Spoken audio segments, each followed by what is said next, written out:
Bab 3229.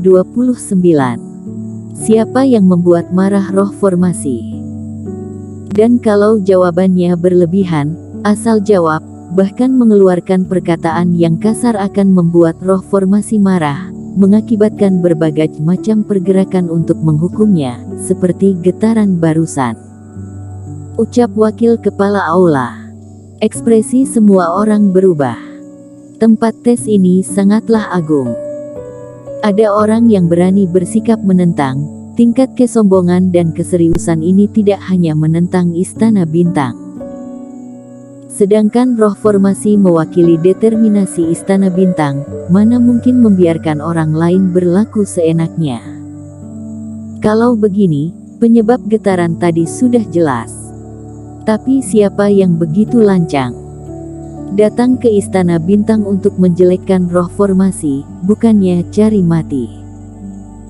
Pokoknya tidak mungkin muridku, walau kultivasi Toto biasa saja, tapi sangat paham batasan dalam melakukan sesuatu, dia tidak akan melakukan hal seperti ini. Angga langsung menggelengkan kepala, menyingkirkan hubungannya. Oh ya, sebelumnya dia lolos tes tingkat pertama. Semua orang di sini melihatnya, pasti keponakan yang di bawah Hildan itu. Walau dia orang biasa tapi sangat sombong, pasti dia yang membuat marah roh formasi. Lalu pengurus Chuo, aku curiga orang ini bukan keponakan Hildan, bahkan ada hubungan dengan klan iblis, makanya tidak membiarkannya masuk ke dalam, tapi pengurus Cui malah ngotot ingin membiarkannya masuk, kepala aula harus menghukumnya. Seiring Angga mengulurkan tangan, tatalan semua orang berpindah ke Hildan dan pengurus Cui yang ekspresinya berubah drastis. Bisa dibilang, fitnahan Angga ini sangat kejam. Benar-benar melemparkan tanggung jawab getaran formasi pada mereka berdua. Tidak mengecek identitasnya dengan benar dan membiarkannya masuk, sikap apa ini? Seorang wakil kepala aula mengerutkan alis dan mengomel pada pengurus Cui. Keponakanmu juga kenapa mengumpulkan pola bintang dan mengacau di tempat lain? Bagus kalau masalahnya tidak berdampak besar, selain itu, kalian paman dan keponakan tidak akan bisa menanggungnya. Dengan sebuah kode mata, beberapa tuan besar pola bintang menghampiri Hildan dan cucunya, jelas sekali karena takut mereka berdua kabur. Wajah Hildan memerah, dan hanya terdiam. Dalam hatinya, Erik memang punya keberanian untuk membuat marah roh formasi, tapi teman seiman Erik tampaknya bukan orang yang tak tahu batasan. Tapi tak ada gunanya menjelaskan semua ini. Banyak tuan besar pola bintang yang kenal pengurus Cui dan Hildan yang juga mulai khawatir. Malahan Angga kesenangan melihat orang lain menderita. Membiarkan anak ini masuk ke formasi malah merupakan keberuntungannya. Mak berpikir sejenak dan melihat ke arah Hildan, dia baru mau mengatakan sesuatu. Tiba-tiba, boom. Formasi bintang padat di depannya memancarkan cahaya lagi. Di saat yang sama, tanahnya bergetar lagi. Kali ini getarannya lebih hebat dari sebelumnya. Di dalam aula induksi bintang, debu dari langit-langit berjatuhan ke bawah. Seluruh aulanya terus bergetar, seperti mau roboh. Semua orang langsung terbang dan meninggalkan tempat. Di saat yang sama, sebuah tirai cahaya raksasa turun dari langit dan menembus masuk ke dalam formasi dengan keras. Di atas formasi, cahayanya semakin memenuhi langit. Ada apa lagi ini? Apakah hukuman roh langit masih belum tiba? Cahaya yang menyilaukan sampai semua orang tidak bisa membuka matanya, terkejut sampai menganga. Lalu saat cahaya baru meredup, ekspresi Mak langsung berubah ketika melihat cahaya yang turun di formasi itu, dan formasi dipenuhi energi warna-warni. Tidak, kalian salah, bukan hukuman roh formasi. Ada orang yang sedang menerobos tes tingkat ketiga, ada jiwa dewa kultivator yang tiba di kantor pusat. Cahaya warna-warni di hadapannya sekarang adalah pertanda lolos dengan sempurna. Dan dua getaran itu kalau dipikirkan dengan seksama, jelas yang pertama kali adalah ledakan cahaya formasi menunjukkan tempat. Yang barusan adalah datangnya jiwa dewa kultivator. Apa? Maksud kepala aula adalah kantor pusat mengirim orang untuk menghubungi kultivator kota Wusu. Ada orang istana bintang kita yang melewati tes tingkat kedua dengan sempurna. Apakah Toto? Kalau begitu bukannya kemampuannya. Para kultivator seperti tersambar petir, tidak bisa mempercayainya. Kota Wusu hanya sebuah kota kecil di pinggiran Qingzhou. Sebelumnya juga tidak pernah muncul kultivator hebat. Lebih tidak pernah kedatangan kultivator kantor pusat Qingzhou.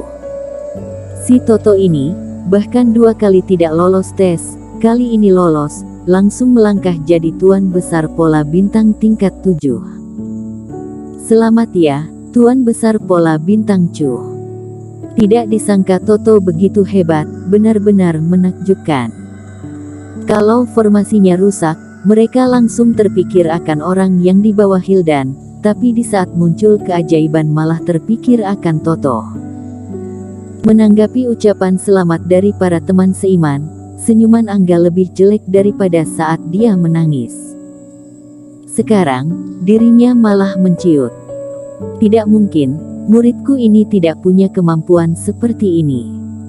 Walau dicurigai orang lain, muridnya yang membuat keajaiban adalah hal yang sangat menyenangkan.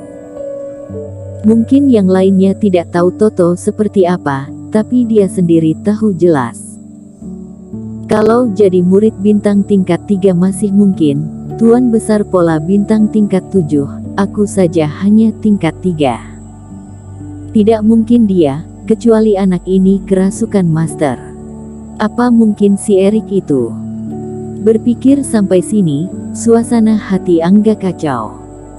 Tidak mungkin muridnya Angga, pasti senior Qin, hanya dia yang punya kemampuan untuk ini. Lalu di wajah Vinola terdapat ekspresi yang sangat menanti-nanti. Perasaan Hildan juga naik turun. Masa sih, teman seiman Erik hanya mengumpulkan pola bintang, masa langsung bercanda yang seperti ini dengannya? Entah apa yang akan ditanyakan oleh Maha Kuasa yang diutus kantor pusat. Aku menantikannya, kalau dia bisa menjawabnya dengan baik, mungkin akan langsung dijadikan murid, juga mungkin saja dipromosikan jadi kepala aula kota. Intinya, sangat cepat kita akan mengetahuinya. Setelah tahu bukan roh formasi yang mengamuk, para kultivator juga jadi tenang. Mak mengerutkan alisnya. Apakah Toto? Tampaknya dia tak punya kemampuan untuk ini. Apakah orang biasa yang dibawa oleh Hildan? Tapi ini juga tidak terlalu mungkin. Agak meragukan ya, formasinya tidak terbuka, siapapun tidak tahu jenius mana yang begitu menghebohkan di dalam. Datang orang dari kantor pusat, tesnya tidak akan lama, lagi pula muncul tuan besar pola bintang di kota Wusu. Dengan berlandaskan hormat, mereka menunggu di sini pun tak masalah. Di dalam formasi bintang padat, pola bintang diafragma Erik sudah berhasil berubah. Dengan demikian, selama dia menghirup cukup reiki untuk menghasilkannya, kultivasinya akan kembali ke tingkat fase keilahian. Ini cukup membuat Erik puas. Walaupun tes kali ini agak berlebihan, entah kenapa tapi hasilnya bagus. Kerohaniannya juga tingkat fase keilahian, tidak akan berubah. Dan kultivasinya kembali ke tingkat fase keilahian, digabungkan dengan kerohanian yang kuat, seharusnya sudah cukup untuk menghasilkan pil es pemurnian. Walaupun proses peningkatan pola bintang ini agak aneh, tapi hasilnya memuaskan. Dan sekarang Erik pun berdiri, tidak berniat untuk lanjut meningkatkannya. Paling tidak sekarang tidak perlu. Walau tidak tahu formasi ini terhubung kemana, Tapi kalau meningkatkan fase terlalu banyak secara berturut-turut pasti akan mengundang perbincangan atau mengejutkan kultivator di luar. Kalau membuat pergerakan yang terlalu besar tidak akan ada untungnya baginya. Tapi saat memutuskan untuk berdiri dan mau pergi, sebuah sinar yang lebih besar tiba-tiba turun dari langit. Setelah itu, Erik dan Toto melihat cahaya ini bertebaran di antara mereka, berubah menjadi bayangan pria yang samar. Bersambung.